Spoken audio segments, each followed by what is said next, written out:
Welcome to the show, everybody. Thank you for joining us tonight. Please like, repost, share the stream. Thank you for everybody joining us on X, YouTube, and Rumble. I have a fantastic guest tonight. I am super excited about having her. I've been trying to get her on the show for a little while, but she finally agreed to do that. She's a fantastic patriot. Many of you guys know her from her socials. She's huge on social media, but just a really inspiring story in terms of like standing up against government tyranny. A lot of us dealt with this stuff, and she was kind of on the forefront of that, especially in the Pacific Northwest. I know how it is up there, and she was really dealing with it through the COVID pandemic, and just became a rock star in terms of like, you know, standing up against the mandates and stuff like that. So she's Patriot Barbie, Lindsey Graham, not the bad Lindsey Graham, the good Lindsey Graham. She's a fiery conservative influencer, entrepreneur, podcast host, former Oregon salon owner, shot to fame because of, you know, standing up against the COVID mandates, you know, fighting against tyranny, basically. And now she's based out of Texas with her husband, and homeschool advocate for her kids. She runs Pretty Little Patriot women's fashion brand, hosts the Patriot Barbie show, Pretty Fed Up podcast, and is an author also. So she's a really fantastic person to have on here, and I'm super excited. So without further ado, welcome to the stage, Lindsey. How are you doing? Hey, good. How are you? I love your preface of like, we've been trying to get her on the show. She finally said yes. I'm like, oh, it's not that I was saying no. I literally never saw any of your messages, and I'm like, hey, that was 3 weeks ago. What's up? No, it's all good. You're a rock star, honestly, and it's a great honor to have you on here tonight. And you were somebody that me and my former co-host on X Spaces were like, man, we need to have her on here. Like, seriously, like, she's doing great things, and you know, just a well-spoken person, and a great, you know, someone to is really just on the forefront of, you know, fighting government tyranny and stuff like that. And so we really appreciate that, and we wanted to honor you. Well, thank you. I was watching the Hunger Games with my kids. I'm introducing the Hunger Games to them. They're 6, 9, and 12. And, you know, the 6-year-old's, it's all over his head. But the 9-year-old's kind of like, okay, so what's happening? I'm like, well, the government is claiming this. And she's like, so what are they going to do? I'm like, they're going to defy the government. And she's like, and why? And I'm like, oh my gosh, this is great. What a lesson we're learning. And then about halfway through, it was really cute. She's like, well, you defied the government. I was like, I did. Yeah. Yeah. That's awesome. And all the things. Yeah, what a great role model for them too, you know. When I remember when we were going into the pandemic, and my oldest son was like, maybe I should just get the vaccine just to just so I don't have to deal with the problems. He was in high school or whatever and about to go into college. Now he's a senior in college, but and I was like, listen, buddy, I was like, you're just going to listen to dad on this one. I was like, we're not going to get that vaccine and we're going to be just fine. I promise you. And we're going to have this conversation in a couple of years and you're going to see that dad was right on this. And he was like, okay. And we did have that conversation. He was like, yeah, you were right. So that's like a huge, it's such a basic conversation, but it's so huge because you didn't even know what you were saving him from. But now that we fast forwarded so many years, it's like, did I literally save your life? You know? Right. And I don't even know if he realizes that. Yeah. Well, I trust my gut on those things. And my employer, I had an employer at the time and I was working AirEvac EMS, and they made all of our medical staff get it. And they did it without raising much of a stink. But I'm on the aviation side.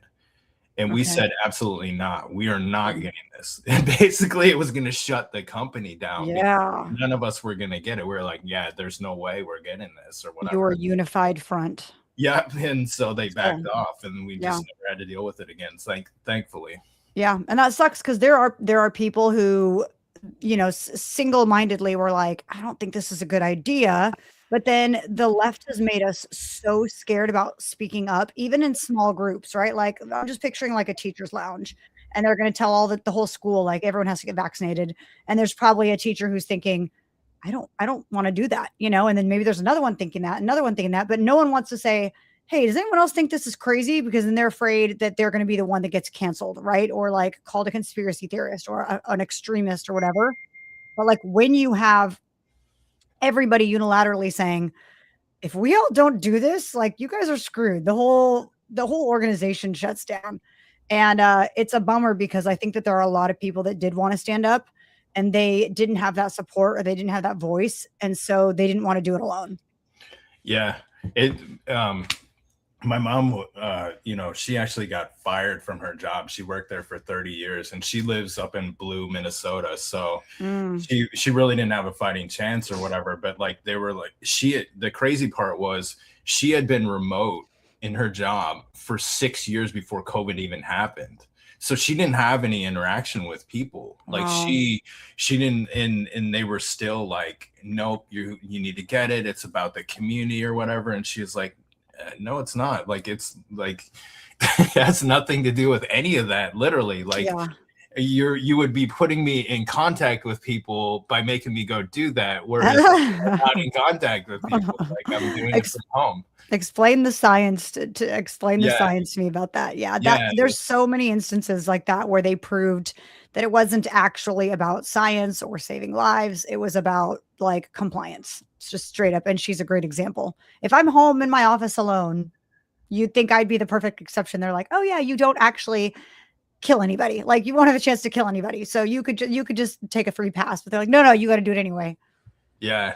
Well, the crazy one for me was, so just like right then is I retired from the Army and I started raising my kids alone. So I went through a financial shift or whatever. Like I just like, anyways, like I just went through a divorce or whatever. So I was shopping at Walmart, which I don't do anymore, but like I was shopping at Walmart because I had to do what I had to do for my kids.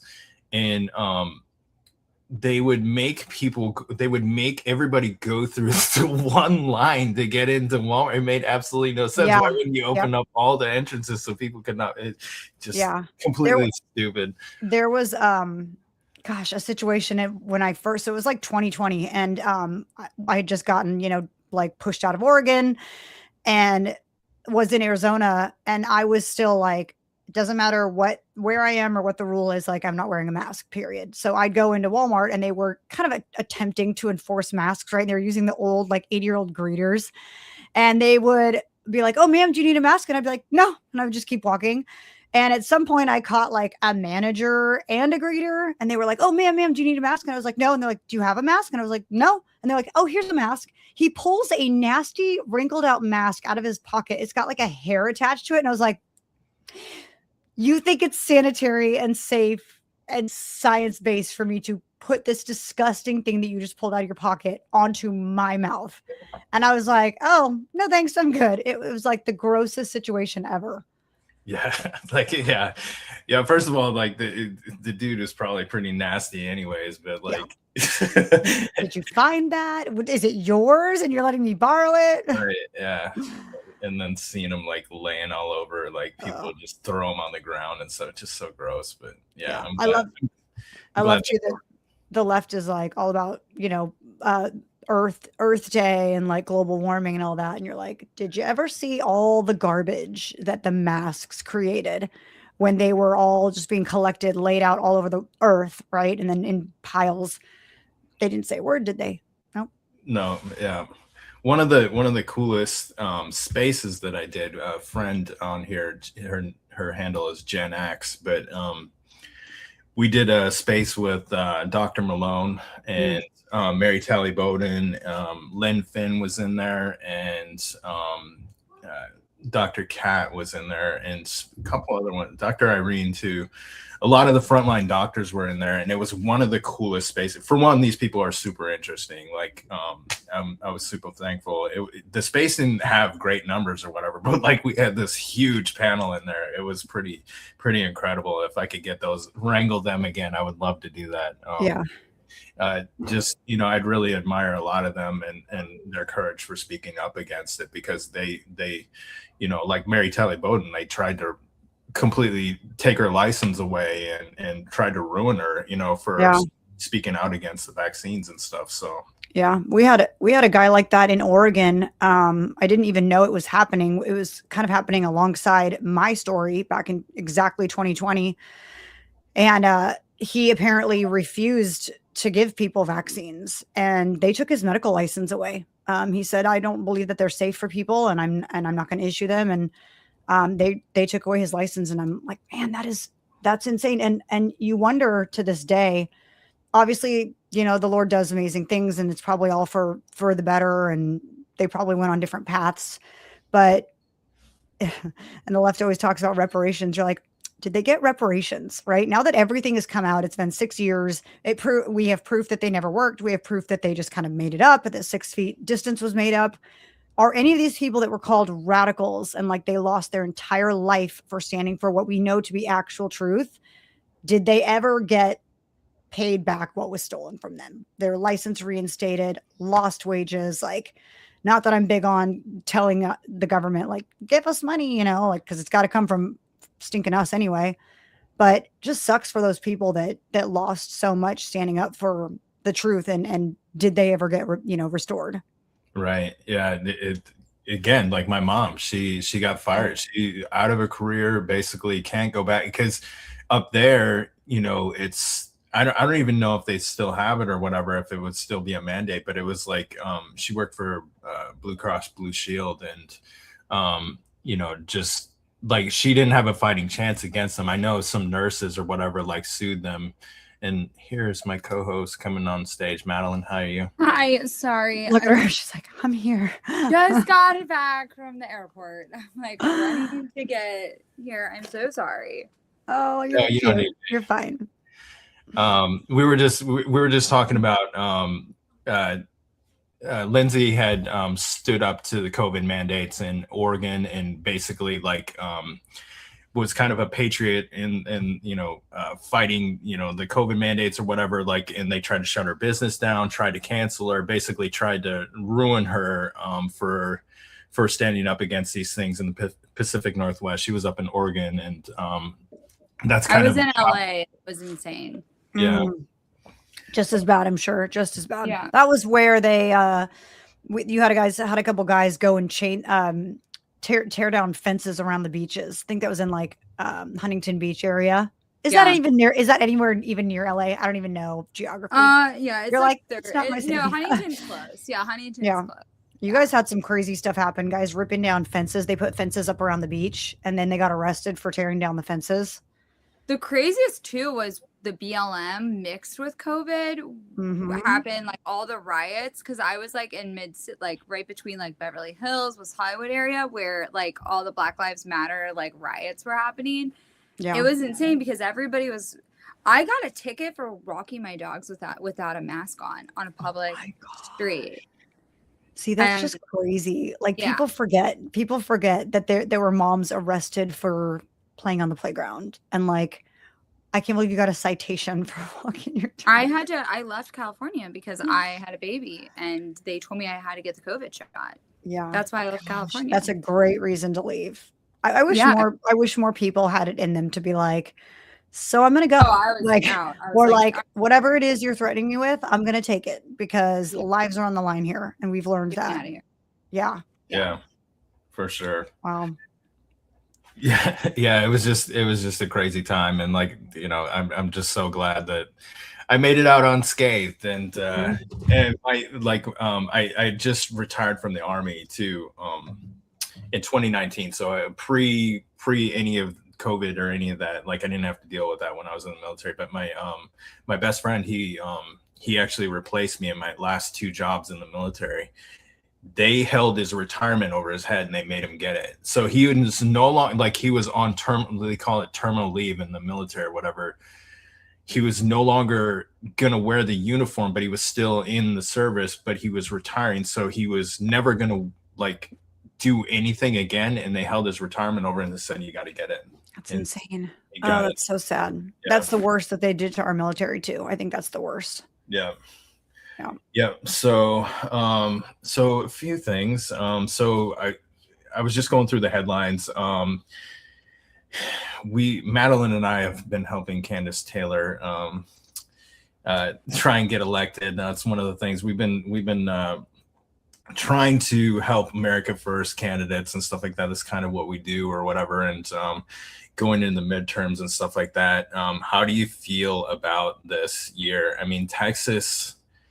We've had some shockers in Texas, and Madeline and I are really worried about these midterms and stuff. And Scott Pressler is supposed to come on here tonight too and talk about Georgia, because Georgia elections are start next week. But going into these midterms, I don't feel great, honestly. Like I feel like in the whole stuff with Virginia and stuff like that, like I see this stuff coming back to us again, what we were just talking about. And I don't know how to motivate people to get them engaged and stuff like that. I've been trying. I know Scott Press has been trying, but it's kind of scary that this stuff could come right back to us. Yeah. You've got like, gosh, I don't even want to say that we're like divided anymore, because it's not divided in half. There's just three different things going on. There's like your MAGA influencers or MAGA people, die hard, like no matter what Trump does that may or may not be right, like I'm die hard, he is our guy, everyone that's with him, that's who we like cult like stay with. And then you've got the people that are, I don't even want to say extreme because it's not that extreme, but some people would consider it extreme to be like, this is the elites versus us, dude. It's Hunger Games. Like, don't even vote. What's the point of voting? It's all rigged. It's all a stage. It's all an act. And like, that's extremely conspiracy theory, but I'm a super conspiracy theorist. So I'm like, probably we're all watching just like a theater unfold, right? So what's the point of voting? And then there's people who are so just like out of it. They don't even know what to do. They're offended, but they don't know what to do about that offense. Cause what are you going to do? Vote Democrat? Like you still need to vote, even if you don't agree with everything that's happening. I think we should be concerned. We should be concerned because it is going to cost us. But then the extreme people would be like, well, don't be concerned at all because it's all a stage. I don't know where I sit, but I know that there's a lot of unrest, and I think all of the unrest is justified. And speaking of which, Candace is joining us too. How are you doing? I'm exhausted, y'all. We've got wildfires going everywhere. I guess, well, Jay probably said it too, but I didn't get off work at 7:00 tonight. So it's been a 12-hour day and can't breathe. And it's been terrible, honestly. Yeah, we were just talking about the midterms and stuff like that, and being concerned about getting people motivated to come out and turn out the vote and stuff like that, and trying not to go back to what we had during the Biden administration. Mm-hmm. And well, I've door knocked over 600 doors now, so I'm trying to do my part. You're doing your part. Yeah, trying to and working full time and doing podcasts and doing social media, so trying to get out there. But hopefully people come together. Hopefully people recognize how dire this is, because if we do go back, like Virginia, I don't know what the outcome was today, if they were able to gerrymander that, if they came out on top, because I saw there was like a court decision that blocked it or whatever, and then now it looks like if you check Spamberger's social media, it looks like it went through. So I don't know exactly what's going on up there, but that's huge, because they could, I think it was like 10 seats they would gain, Democrats in Virginia. That's crazy and scary. Very. Yeah, I think people, we start early voting in Georgia Monday, and my dad's door knocked 500 doors. Jay's done 600. So, and my dad was saying tonight, like 40% of people are still undecided, and we start early voting Monday. And, we haven't had time to research candidates yet. And I think that, and these are primary voters. These are voters that vote every primary. This last 3 primaries they voted. And so people are not engaged. It's really scary how unengaged people are right now. Yeah, well, this is the thing, like that I try and caution and I catch flack for it or whatever. I try and caution the hardcore MAGA influencers, don't be calling people panicans and stuff like that. We still need these people to vote. We still need them to vote. Like we had Elon Musk brought people in, Tulsi Gabbard brought people in. Like that is the only reason why we won in 2024. We still need these votes. Don't ostracize them because they're against the Iran war, or they have an issue with some Republican inaction in Congress. Like we cannot ostracize these people. We have to keep everybody, like we got to try and bring it together and try and gain votes. You don't win elections by turning people off. So that's really concerning to me. There's a lot of name calling happening on our side now. I think that's shocking, and it's disappointing, because it's like the one thing that the left has always had is the shame of being like the actual intolerant ones who name call and slander and make fun of. And the minute you say something that may be like the paid influencers, the actual paid talking heads, the ones that are on payroll for whatever the narrative is supposed to be for any given subject, as soon as you go away from that talking point, it's the name calling. It's what are the names that they're calling people? Panicans.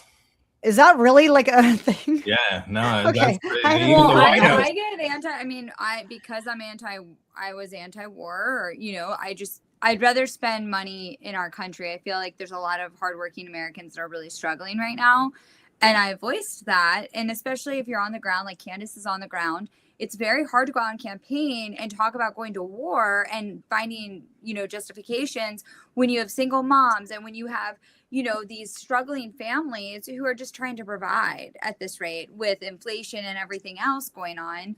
And, I got called anti-Semitic just because don't get me wrong, I have had my opinions on certain things with Israel, the country, not Jewish people. They're two totally different things, but unfortunately, if you say, you know, I wish we spent more money here and not bombing Iran, you get called anti-Semitic. And I think that's really dangerous too. It's kind of like, it brings you back to COVID when like people are calling everybody racist. It's like when you bring attention to something, it's almost like you create a problem that was not there. Right. And even on the flip side, the people that like the opposite of you, right, that they would call, you would tell them because they disagree, oh, it looks like you're paid $7,000 to do the talking point. And maybe they are, but is it like, well, also, is it possible that I just have viewed things both ways and this is where I've come?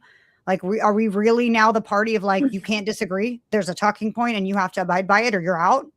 Well, and I guess being in LA for so long, like Earth Cafe, like a lot of Persians hang out there, like different places, like there's very different communities, like Koreatown, all the Koreans live there. And like you go there for your skincare. Like everyone in LA, it's a melting pot. I'm from Kentucky though. So like when I moved to LA, it was a huge culture shock for me when I was there for almost 10 years. But you get to like learn, everybody does have their groups, and this very pro-war, pro-Israel crew, like if you're not a part of that crew, like they're not welcoming either to the other influencers and the other voices in the conservative party. Mm-hmm. Yeah. We got to pull ourselves together, man. We're not the left. I know. All right. Well, so Lindsay's got to go. She's got to, put her kids to bed and stuff like that. And so I appreciate you coming in here tonight. Yeah. I appreciate you, coming and chatting with us. We should do it again. We should do a space also. Yeah, let's do a space. I love it. I just lay in bed and talk. And I love seeing what you post on X too. You're awesome. Thank you for what you do. Thank you. Yeah, I appreciate you guys having me on. I really do. Message me on Instagram. I don't check X very often. That's how you can't get me. What do you got in the works right now, Lindsay? Where can people find you? What are the big things that you're working on right now? Oh, I got lots of big things. This is a really cool season of life. Helping to launch a new supplement company in the biohacking space, and that is really stinking cool. And if you follow me, you will see that start to develop. It's pretty ground level right now, so it's kind of hush hush, but I'll be sharing about that soon. I just got cast on a new show that we film in Vegas called Pretty Fed Up, and it is like the conservative view for women. Wow. The opposite of those crazy loonies over there on The View. That's really fun. And I want to come be a guest. Let me come when I'm elected. Right. Okay. Deal. Yep. And just running my fashion brand, Pretty Little Patriot. Women's clothes that are never modeled by men. So you're welcome for that. Lots of stuff going on in the conservative entrepreneurial world. Awesome. Well, I appreciate you joining us here tonight. You're welcome anytime you want to do this again. And let's get together. Seriously. Okay. Thanks guys for having me. I appreciate it. Yeah. Follow her on X, follow her on all their socials. You probably already do though, but if you don't, I could use the followers, the Patriot Barbie. All right. Well, thanks guys. Thank you, Lindsay. Bye, Lindsay. Oh. All right. So, hey, how you guys doing? Hello. Can you hear me? I can hear you. I can't hear. Oh. You're going to have to log back in. She's going to have to, that happens to me on Angela's. You may have to bounce. Yeah, there you go. Yeah. I was gonna. Oh my God, I came in hot. I was like running from the airport. I was like, I tried calling you before my flight and I was like, damn it, he didn't answer. And I was like, it's like an hour flight, but I was like, oh, I'm gonna be what I was doing. What was I doing? Jim. Taking a nap. I was honestly thinking you were probably sleeping too, because I was like, did he work last night?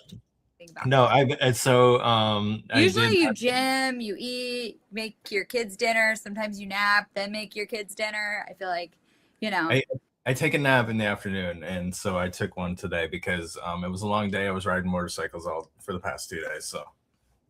Oh yeah. Yeah.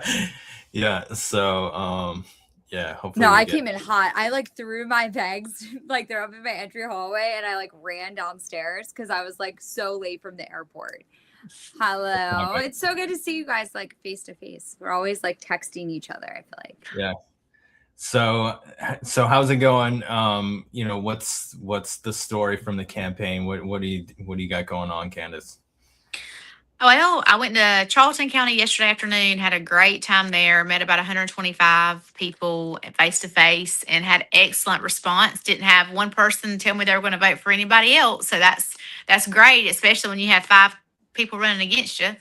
And just been debate prepping. We have debate on Sunday. I need Madeline to probably help me a little bit more with that, but it's been real busy here because of the wildfires. And so been kind of, having to make decisions for work about that and just different things. And so it's kind of been a distraction from, my normal routine, working a little bit late every day and that kind of thing. But anyway, we have a big weekend coming up. So we have a festival down in the very bottom of the district, the Crawfish Festival in Woodbine. And then we have the debate on Sunday in Atlanta. So that'll be big.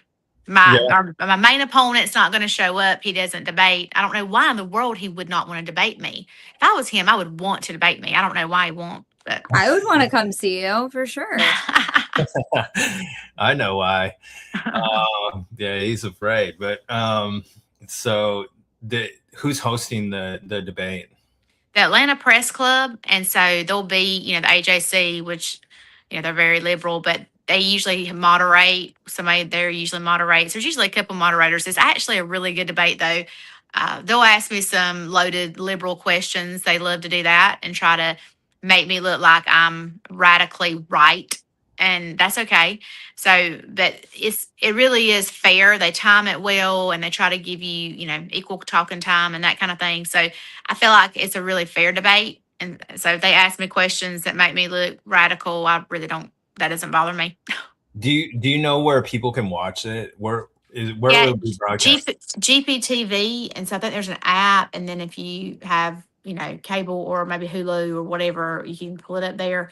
Maybe on the internet too, but I know it's GPTV. Georgia Public Broadcasting is broadcasting it. It's the Louder Milk debate series, and they're starting with District 1 Congress, but there's 4 or 5 Congress seats open. And so they'll be doing those once an hour. And then the next day, they either do the lieutenant governor, secretary of state, and then the next day, lieutenant governor and attorney general. So like all the statewide candidates and the congressional candidates. Oh, and then the U.S. Senate race too. They'll have, so for 3 days in a row, they'll have these debates. And so I'll be debating for an hour. Yeah. And,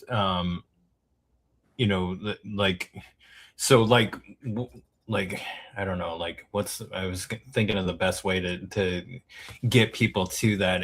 If we could if you could post a link or whatever, I would share that out so people could watch it. And I'll try to figure out how we can share a link to that and get it out. She has a scheduled email going out and a scheduled post already going out for it. Okay, cool. Yeah, because I know people would like to watch. I would know. Well, she would know. The thing is a lot of these other debates are happening, right? But people at home aren't seeing them. They see kind of social media posts and stuff like that. But it would be nice for them to be able to watch that, so they, because the election is next week, maybe they're undecided and they want to see everybody talk or whatever and see who doesn't show up and stuff like that. And so, that would be something really cool to, I guess, to connect to your voters or whatever. Yeah, I plan on screen recording it in case we don't get the clips right away, in case they don't post it. So I plan on screen recording it on my laptop so I can clip it pretty much quickly for her. Well, yeah, I mean, we could stream it on here too if they'll give us permit. Yeah, if it'll work. Yeah, last time Stu Peters Network streamed it for me and showed it on their network, and then they clipped it for me and did all that. I hadn't asked him to do it. I could, but maybe we can get a network to do it. We may could get, I don't know, some of those other conservative networks. Maybe they would stream the whole thing. I don't know. We'll have to ask. Yeah.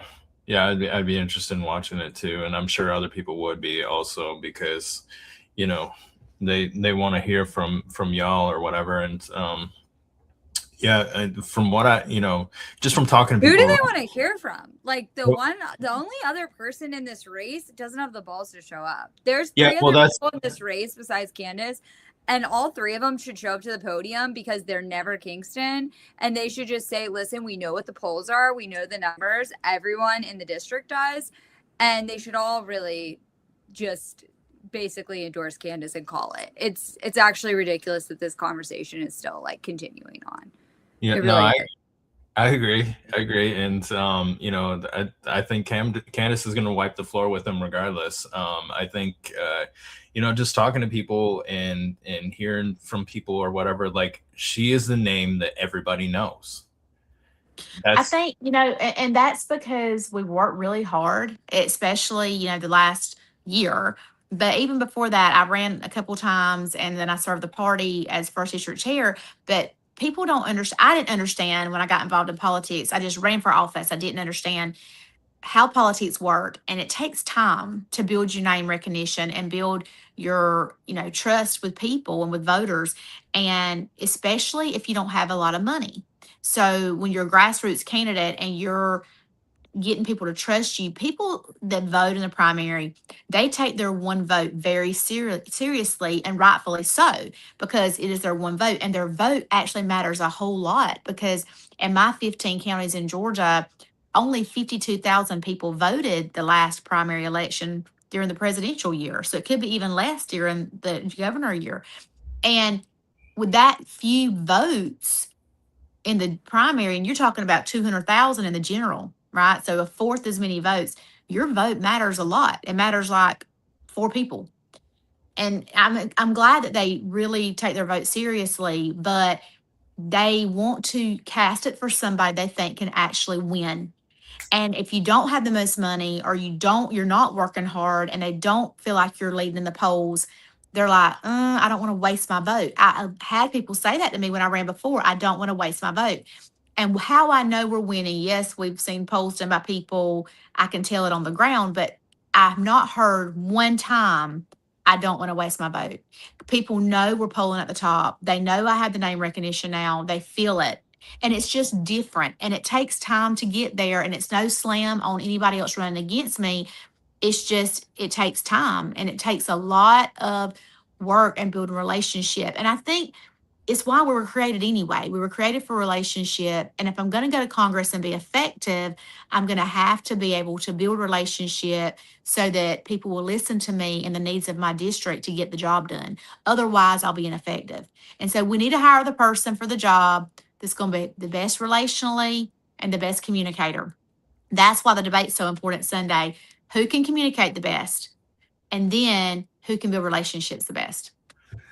I think just from talking to people, and this is even prior to this campaign and stuff, I think what the consensus is with you when people talk about you and stuff like that is they know that you won't be compromised. They just know your character.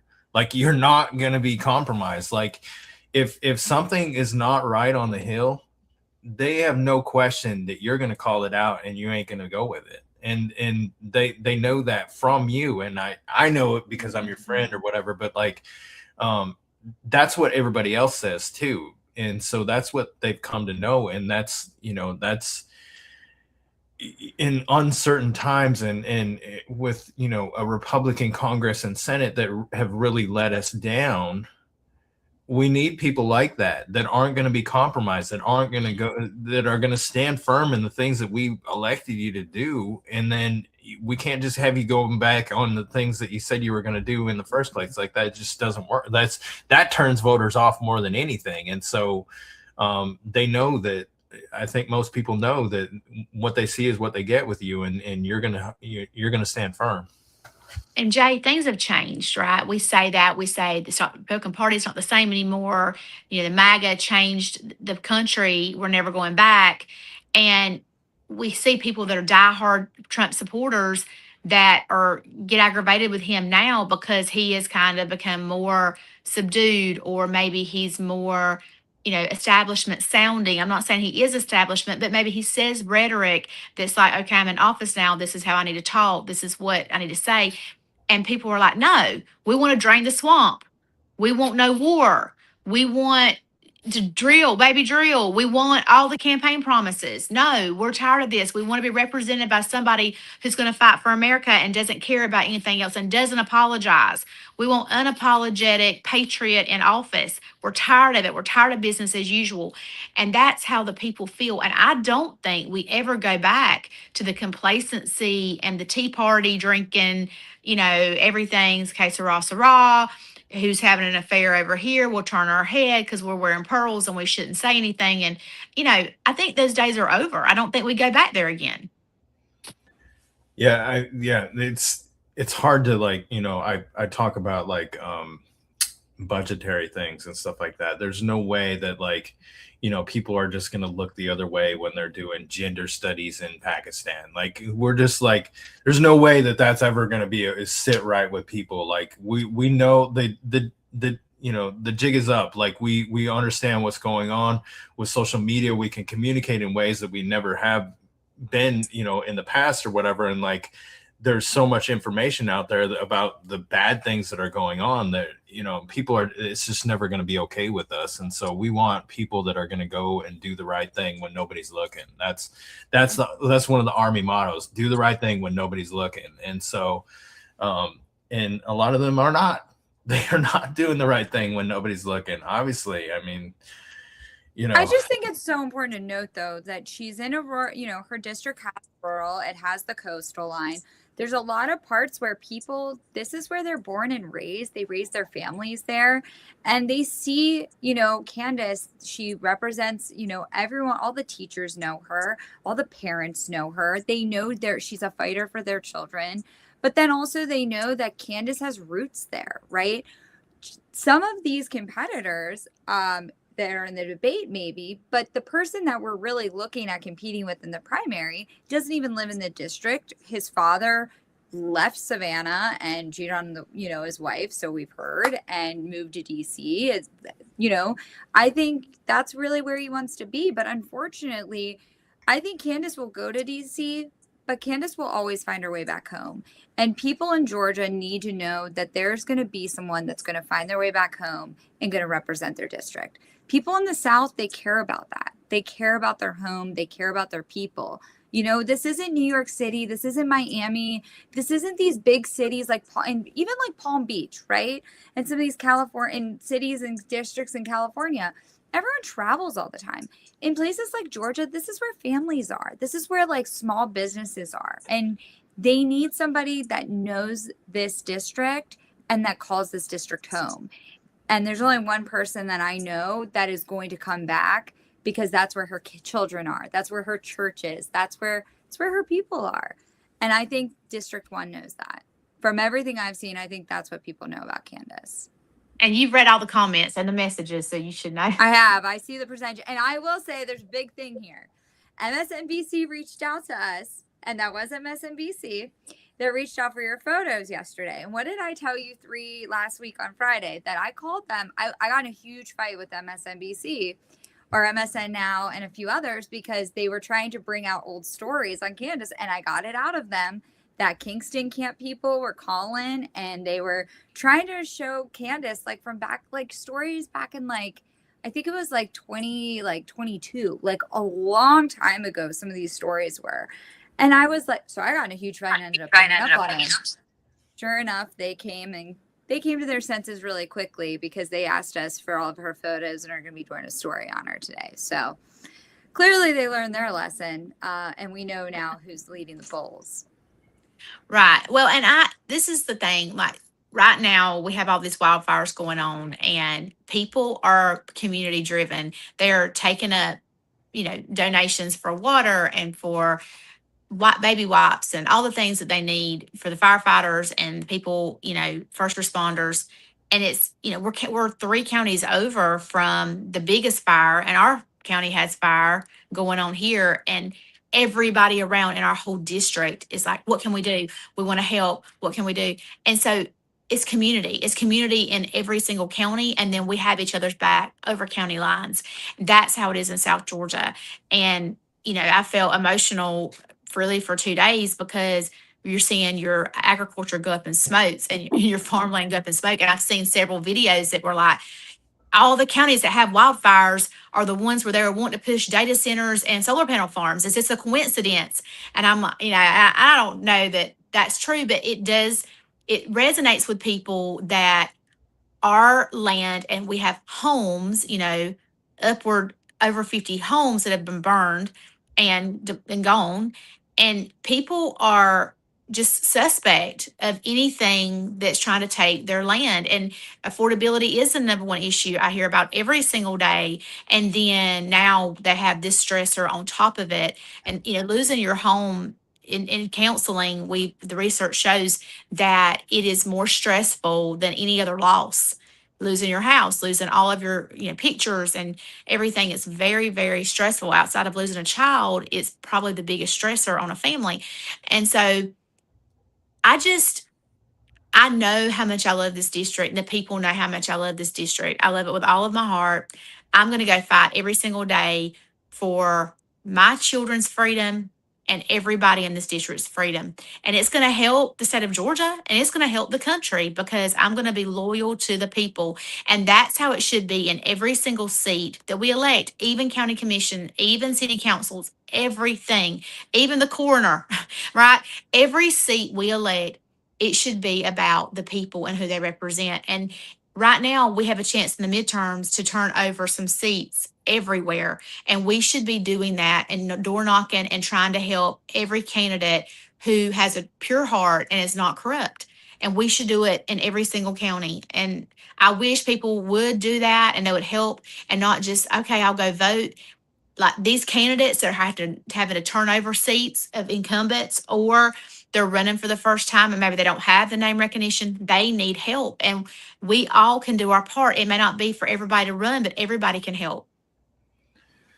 Yeah, you guys brought up a good point about the AI, like data centers and stuff like that. The big factories, these like the lithium, whatever, the lithium, I don't know what to call it, lithium mine or whatever that they were talking about doing or whatever, like within this district. These are the things that concern people, because they recognize that they are an afterthought in a lot of these things. The Hyundai plant was a good example, right? With the water and in order to run the plant, the people that live in and around there are kind of an afterthought, and that's concerning to them. And that's why they should recognize, what you bring, because you're not a person that's gonna forget about that and dismiss that. And so hopefully they see that going into this election, because there's other, your opponent is, I don't believe is the same. I believe it's the exact opposite. Doesn't care. He took $1.5 million of PAC money from Silicon Valley that's going to push the AI data centers and solar panel farms. And that's Fox News put that article out, and he spent all last week in frantic mode because I was polling higher and went up in the polls after he got the endorsement that he could have used the money to pay for. I don't know. We'll see when the campaign statement comes out from the president. But, if that's what he used the money for, because he surely got the endorsement the same day he took the PAC money, the people of the district, either way, they're not going to vote for him. If they even considered him as a candidate, they're done now, because the people of this district want no part of California, Silicon Valley taking over their agricultural farmland. They want no part of that. Their solar panels are ugly. We don't want to look at them. And we believe in forestry and timber, and we're going to protect our agriculture. Our business in Georgia is agriculture. It's our number one business. We're not going to have it. And people are sick of Hollywood and California ideas forcing their way into Georgia. Yeah, and it's dry as dry can be right now. I'm telling you, the grass out there is fried in Georgia. It's dying. It's brown. Yeah. Our grass is like this time of the year. We're usually getting the grass cut every 2 weeks, and so we called our guy and we said, "Don't come because our grass is dead. Like it's not growing at all. It is so dry." I went on a dirt road today to help with a student, and there was dirt. I mean, it was sandy road, but I mean, it's usually packed hard dirt. Oh no, it was dirt everywhere, all over me. My feet were dirty. It's so dry. And I can taste right now, I can taste smoke in my mouth. And it's not even around my house, but it's in my county, and the smoke is in the atmosphere. It is crazy how dry it is here. And I told somebody today, I said, it feels like, things in the spiritual manifest in the physical, and it feels like a spiritual drought is going on. We need revival and we need prayer. We need Noah to pray for a flood, I guess. I don't know, but we got to have some rain down here in South Georgia. Yeah, for sure. It's interesting because Christine Bish just came out with the Wildfire Act, and we just put this out. She was on ABC for it. And she knows all about you because you two are like the two main people for Congress that I'm pushing really, really hard. And she's been following your race. She saw the Georgia stuff, and she goes, I would love to partner with Candace and give her this bill and let her run on it too, because then when we both make it to Congress, we can take this bill to the floor. And it's all about wildfire. It's a wildfire act. So I'm going to send it to you. And it's another thing that we can bring to Georgia, and it helps with prevention. And I'm going to connect you to, because she's really excited, because this all happened. Like, God does weird things, and it's sad that this is happening, but we put this out before the Georgia fire started just a few days ago. And then right after we're done on ABC, I get a text from you that there's all these fires in Georgia. And I'm like, well, I have another person in Congress that will make sure this bill passes for sure. So, I think the one thing Candace is also working on is policy, which I haven't seen a lot of policy coming out of like the Kingston camp or her, some of her other people she's running against. All they put out are very like simple tweets, basic statements. And me and Candace have literally been talking about like policy. I know exactly where she stands. And I think that's the other thing, is a lot of people in the district know exactly where she stands. And with Kingston, you don't know where he stands because he won't talk to people, and he'll pretty much go any direction, because if you're already having people like Jim Jordan and them fly down here, that just means whatever they say, he'll vote on, right? Georgia does not want that. That's number one. And, some of the other people running, I just don't think maybe they will, do well in the legislature one day, but I don't think they are ready yet, where I think Candace is actually putting policy together. She knows what she wants to do. And I'm excited for her to win the primary, because I think what she's going to do in the general is going to be pretty incredible. Yeah. Well, I think a lot of the people see through the Kingston campaign, right? It's basically his dad running the campaign. It's his dad calling in political favors. That's where he's getting these endorsements from. That's where he's getting these donations from. It's not actually him out on the campaign trail. He just, he has a sandwich with his friends or whatever. And that's him. That's his, going out and meeting with people. He's not actually meeting with people. He's not actually on the ground. He's not, and people see through it. It's super inauthentic. Like it's such a weird thing, because there are zero Jim Kingston campaign signs anywhere. I don't see him anywhere. I live in this district. I don't see him anywhere. I see Candace's, I see some of the other competitors or whatever. I see zero Jim Kingston campaign. But you know what makes me sad? Like when I look at candidates, it's kind of candidates to me, because I guess with what I do for a living, I always kind of look at them like kids too, and adults. Like we're all growing, right? Like every day, like the day you stop growing, you're no longer really living. And when I look at Candace, I just see, like, from looking back when she ran for governor, and even throughout this campaign, I see how much she's grown as a candidate. Like the way when we've been doing debate prep, or when her and I are talking, I see how she answers questions, and I see how she's campaigning compared to prior. I look at some of these other campaigns, and it's like, they're not putting in the work. So if they're not putting in the work now, they're definitely not going to put in the work once they get to DC.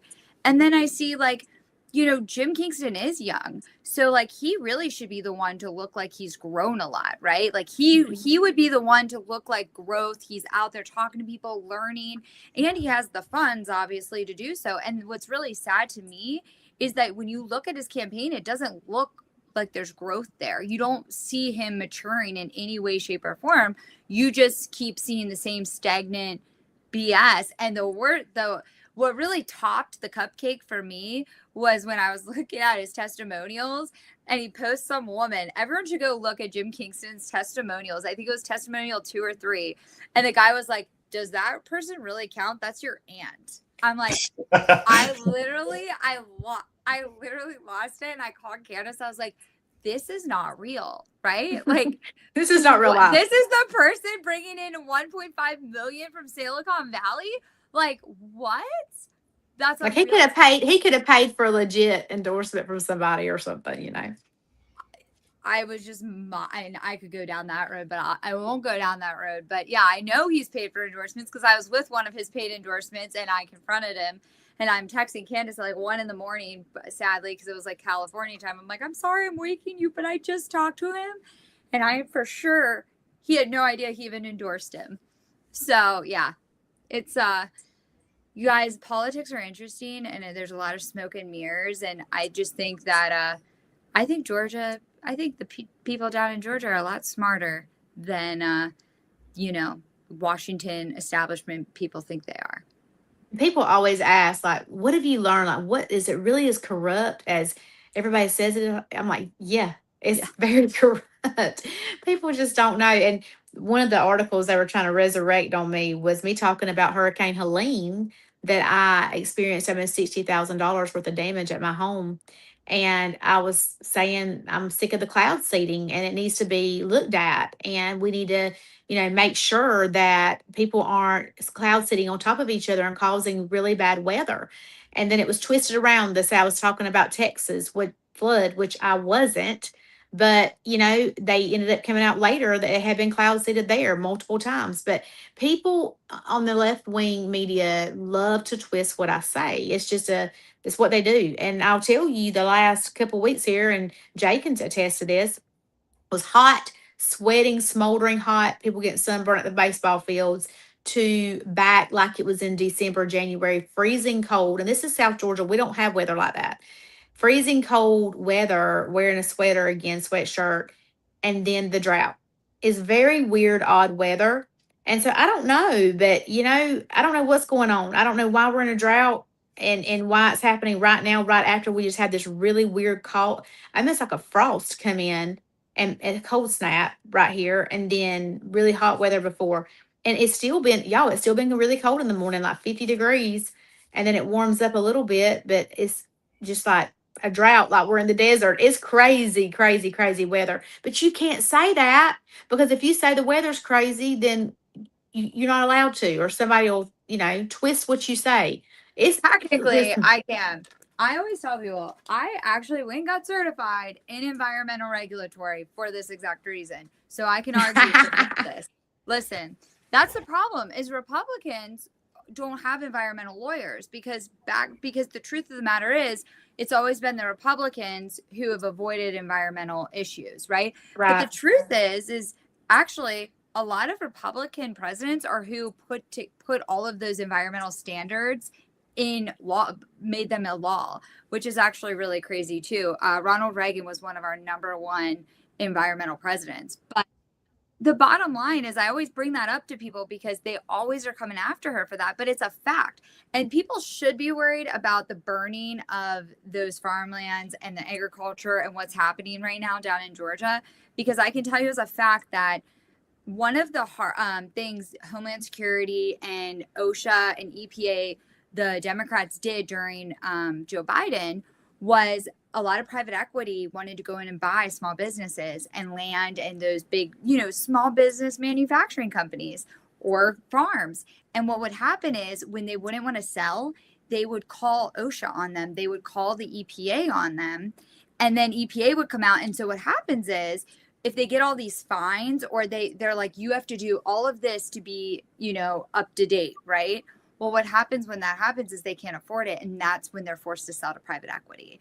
And I saw it. And that's what made me go and get certified, because I dropped out, I was done with law school. I wasn't doing law school. So I was like, I'm going to go get certified in this so I could fight back for small businesses, because I was seeing it all the time happening for so long.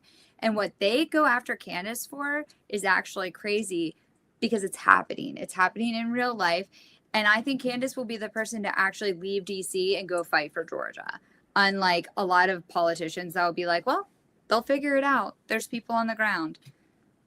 It's like the left has all this Green New Deal stuff that is a lie, so they can take money. And then the right has all this like regulation and governmental control so they can make money. It's, the same coin, different sides. It really is.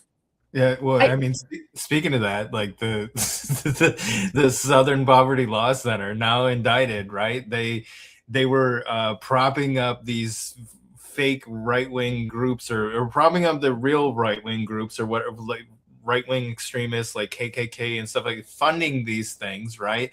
And then getting money to fight them, right? Or fight them as they're simultaneously funding them. It's such a fraud that's happening in our government. It's so ridiculous. And these things don't come as any shock to anybody. We saw the whatever, the Patriot Front and all these different things that were being propped up. People called it out immediately. The people know what the hell is happening. These are being funded by left-wing extremist groups. Soros, JP Morgan are helping to fund these things or whatever. And now we're just finally, getting indictments for the Southern Poverty Law Center. But it's like it's the same thing with these environmental things too. It's such a scam. Like they're getting money, they're saying they're doing one thing and they're doing the other thing, and they're just getting, it's just such a fraud on the American people. And I'm glad people have social media so they can cut right through it, because they know what's going on.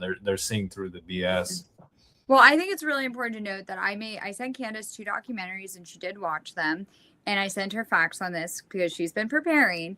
In Memphis, where data centers, I hate to bring up Elon Musk, but there's a data center in Memphis, and the methane that is coming off of those data centers has created a 30 to 60% increase in the smog alone in Memphis, right?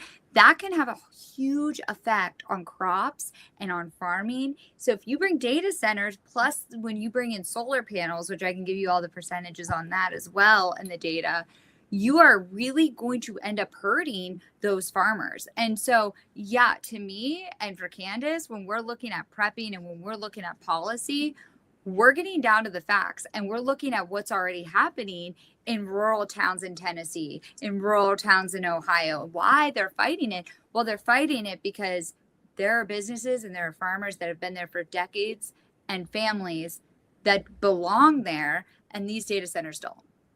Yeah, what it's going to boil down to for the average person is your energy price is going to go up. You're going to have your water bill is going to go up because there's going to be less water. We're going to have more issues with fires and less water for crops. And we're going to have to deal with the toxic waste that comes out on the back end of these data centers. There's going to be no benefit for the average American. If we're going to compete with China, right? They say we're competing with China with this AI thing. Well, if we continue to go down this route of data centers and AI, we're still going to be giving China our money, because we're going to have to buy all of our crops, everything more from China, because when it goes down to it, the data centers are going to kill all of the farmland. They're going to kill all of the crops because of the effects that the data centers have on the environment, on the actual atmosphere. And it's unfortunate because people don't actually know the data until it's too late. And so, yeah, me and Candace are working really hard on the back end, and I'm actually really impressed at how much she listens to my BS and all the things I send her. No, you're very smart. But I was going to say, we were talking one day about how if we get behind this AI curve and we don't progress quickly with AI, then another country can do it, and then we'll be, screwed, basically. And I believe that's true. Like, I'm not against AI where we don't need to, stay up on it and let somebody outsmart us. No, we need to do that. But they're taking that to the extreme. You don't do that at the sake of your farmland, and you have to feed your country. And Georgia feeds ourselves and we feed the world. It's not just feeding ourselves. And it's like, why would you attack an agriculture state that's on the coast that has the dense amount of farmland that we have and what we produce, and attack it and eliminate agriculture to put in metal? It just doesn't make good sense. It's just not good walking around sense. We need to bring common sense back to DC and, put some limits and restrictions on getting rid of our farmland. And the farmers don't want to get rid of their land. They're creating a crisis situation where timber doesn't have any value. They've closed 2 paper mills here in this district. They've created a situation where they can't pay their taxes unless they get another way off their land to make money, which then makes them feel pressure to put in the solar panels or the data center. Yeah. And it's, it's like the opposite of what they used to do.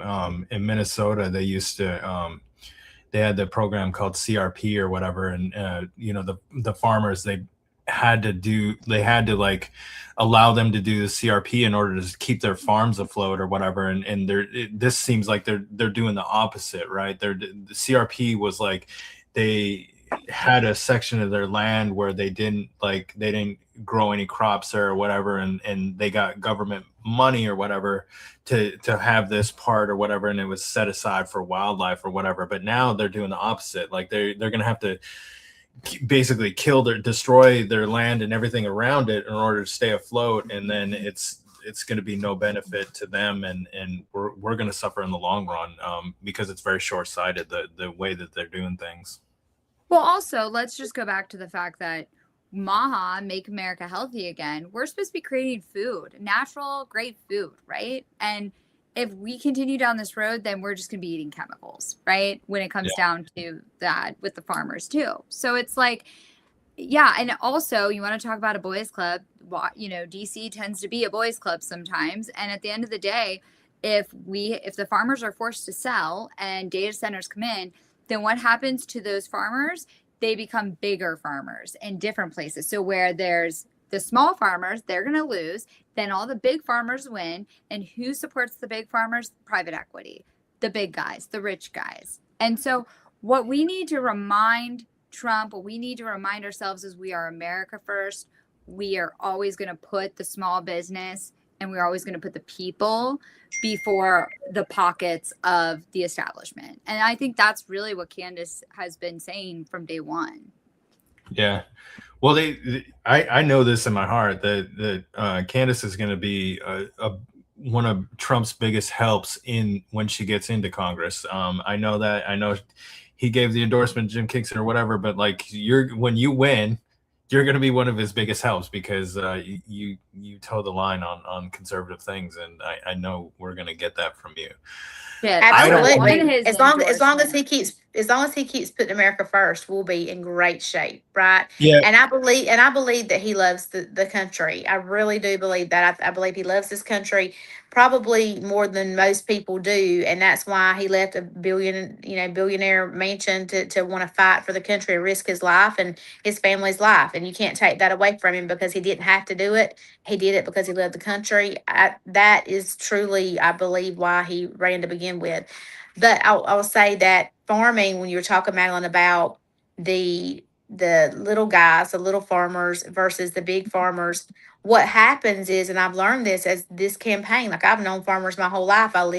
My family's farms. I've lived, right here in the middle of all these farms, but I didn't realize to the extent of how much the government has intervened in farming and taken away capitalism and autonomy and made it pretty much a welfare system for the farmers to be able to do. And they're just totally dependent on what the government says and their regulations and how much will they give if they don't, they don't have a crop that doesn't turn out. And it's just insane. And they don't want that. They don't want to be controlled. They want to be independent like a small business.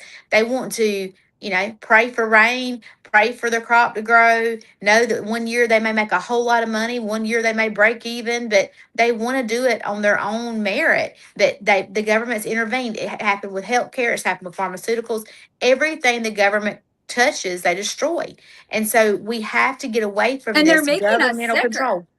Yeah. They're making us sicker. If you talk to small farmers, and I'm sure they've told you, and for somebody who's been fighting for children her entire career and is a mother, I'm sure it makes you upset, because when you look at it, it's like, why are we not letting these farmers who just want to provide great food, fruit, all of these things for our children and for our families? And then the government comes in and is like, you need to spray this, you need to do this. The seeding, I never knew how much money was in the business of seeding when it comes to Like, you have to do it. You don't have a choice. Yeah. They don't have heirloom seeds. You can't do this. You have to do what they tell you to do. And it's crazy how much money they're wasting and forcing people to do it their way. Yeah. So, well, I don't want to keep you too long. I know you're super busy, and I know you work harder than probably anybody I know in the campaign trail. So I don't want to keep you too late. I appreciate you coming in here. I was hoping Scott Pressler would pop in. He didn't make it in, but we had Scott, you missed out, Scott. We wanted to chit chat with you. We wanted to bend your ear, Scott, about the Georgia elections. Yeah. So we got early voting starts next week in Georgia. So if you're watching in Georgia, make sure that you are looking at the ballot because it's a big one. It's a big one. It's there's all kinds. The senator, we got governor, we got congressional candidates and stuff. We got lieutenant governor, secretary of state, attorney general. It's huge. I think Jay's working during your debate. I'm gonna be calling him like, Jay, did you see that? Jay, get on your phone. Jay, are you watching this? You stop working. I need you to get off your plane and watch this. That's that. Yeah, well, I will be working, but yeah, no, I want to see it, and if we can get the link to that, I will definitely share it out so people can hear from you too, and not hear from your opponent.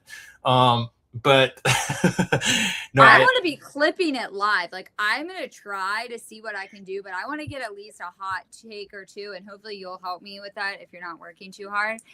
I'm gonna try to get certain things live from her if we can. Yeah, well, yeah, we should, and we'll see about doing that, and we'll, at a minimum, we'll share the link to the debate so we can get it out there so people can see and hear it. Because, like I said, the most of these debates or whatever, they're held at within the Republican district. So if people don't go to these things or whatever, they can't really see them, which isn't, it's not their fault or whatever. They're out in their lives or whatever, and but I'd like to get it out to them if we can and make it easier for them to see, because it's quite easy for somebody to be on one of these cell phones and to watch you or whatever. So I appreciate you coming in here tonight. Thank you for having the space. Thank you for all your help in District 1. And everybody, y'all go to CandaceTaylor.com, make a donation. Just do $5, $10. Y'all can do it. And it will help us do radio and have ads between now and Election Day, which is May 19th. We start early voting Monday. And please, please, please pray for a miracle election and that they don't cheat in Georgia this time and we actually can have our votes count. Yeah, that's a big concern of people. So go to CandaceTaylor.com, go to her X, go to her TikTok. She's big on there. Facebook. What else you got out there? Everything, all of them. Getter, Telegram, Gab, True Social. You're killing it on social media. I mean, you're already way ahead of the game on a lot of people on that. That's huge too. And that's how people know you, and that's how they know your character. And listen, I yelled at a candidate today. Just so you know, Candace, I used you as an example. I said, I don't feel sorry for you. I said, I have a candidate who works all damn day, takes care of her kids, and I said she'll go to a breakfast with somebody and then she'll go to 2 other events. I was like, you could go to one damn event on the ground. And I was like, go look at Candace Taylor. I was like, see how 8 events in one day. 8 events in one day. We'll do it. I'm going to accidentally turn candidates of mine against Candace just because I'm like, she kills herself. She's working too hard. Yeah, she's working too hard. But listen, y'all, if you can't donate because it is the economy, things are stressful, you can still sign up to be a volunteer and you could make phone calls for me or send text messages or whatever. So sign up to be a volunteer if you can't donate and help us. We have people in New Jersey, Colorado, Alabama. Got people all over making phone calls. So y'all join us and help us. Yeah, it's the same basic platform as Trump Force 47. You can make phone calls, you can send out postcards, you can do all the things or whatever, and you don't have to I had a person that was in my space or whatever, and she was like, she was wheelchair bound, and she was asking how she could get involved or whatever. Well, one of the ways is doing postcards and stuff like that. You can do, help out with these things or make phone calls or whatever. It takes seconds or whatever, and a lot of people don't answer. Some people are really nice, and some people just say, I'm not interested. That's just the way it is. But it's really easy. It's actually way more pain-free than you would think it would be, and it's a great way to help out. Well, everybody is interested. Only one person said out of over 1,000 that they really thought they were voting for somebody else, but they wouldn't tell us who the somebody else was. So they'll be really nice to you if you call. Yeah, they're especially in South Georgia. We're Southerners are different, and hey, it's your chance to talk to people from South Georgia, so y'all help us. For sure. All right. Well, thank you for coming in here, Candace. Thank you for doing what you do. We appreciate you. God bless you. All right. Take care. All righty. Well, thank you for coming in here tonight. I appreciate you. Yeah, we had a good show. Lindsey Graham was a good guest. I want to have her on here again. She was on limited time tonight, but crazy stuff going on with the SPLC and stuff like that. So, but it's incredible what's going on right now. And did you see there's another CPAC in Beverly Hills now too? Oh, really?